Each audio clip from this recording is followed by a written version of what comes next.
મને ઘણા ખરા મિત્રો કહેતા હોય છે કે હિલ્લુ ગપ્પીદાસ, તો મને ઘણીવાર વિચાર આવે છે કે મેં હિલ્લુને ક્યારેય ગપ્પા મારતા કે મોટી મોટી વાતો કરતા કે એવું કાંઈ શીખવાડ્યું નથી. હિલ્લુ હલ્લો, આ બાજુ ધ્યાન આપ બેટા, મેં તને ક્યારેય શીખવાડ્યું નથી, બરાબર છે. અને ઘણીવાર તું બહુ મોટી મોટી વાતો કરી નાખશો, બરાબર છે. નામ પડી ગયું ગપ્પીદાસ, તો કોણે શીખવાડ્યું? મેં તો નથી શીખવાડ્યું તને. મમ્મીએ શીખવાડ્યું. એટલે આવું શીખવાડો છો છોકરાઓને? હાલો, હું શીખવાડતી છું. આ તારું નામ દે છે. આ બાળક છે, ભગવાનનું રૂપ કહેવાય. આ બાળક કોઈ દી ખોટું ન બોલે. જોઈ કહે છે, જો કોને શીખવાડ્યું? મમ્મીએ. વાહ, હે સારું કામ કરે તો હું કે એને બાપા જેવો છે, નો સારું કરે તો એમ કે માં જેવો છે.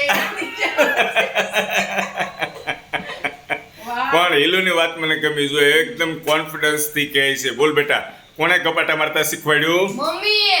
વાહ, આટલા બધા મોટી મોટી વાતો કરો છો. આમ બૈરાઓ બધા બેઠા છે ત્યારે મેં તો સાંભળ્યું નથી. આમ મોટી મોટી વાત એમ નહીં, મોટી મોટી વાતો કરતા હશો ને? પણ હું મમ્મી કરતા ઓછા ગપાટા મારું છું. કોઈ એવું છે? જો કોઈ દી સાંભળે, કોઈ દી ખોટી વાત જ ન કરી. ચાલો, ધેટ્સ ઓલ, ફાઇનલ થઈ ગયું કે તારા મમ્મી ગપાટા મારે છે. ઓકે, થેન્ક યુ ગપાટા મારવા બદલ, આભાર.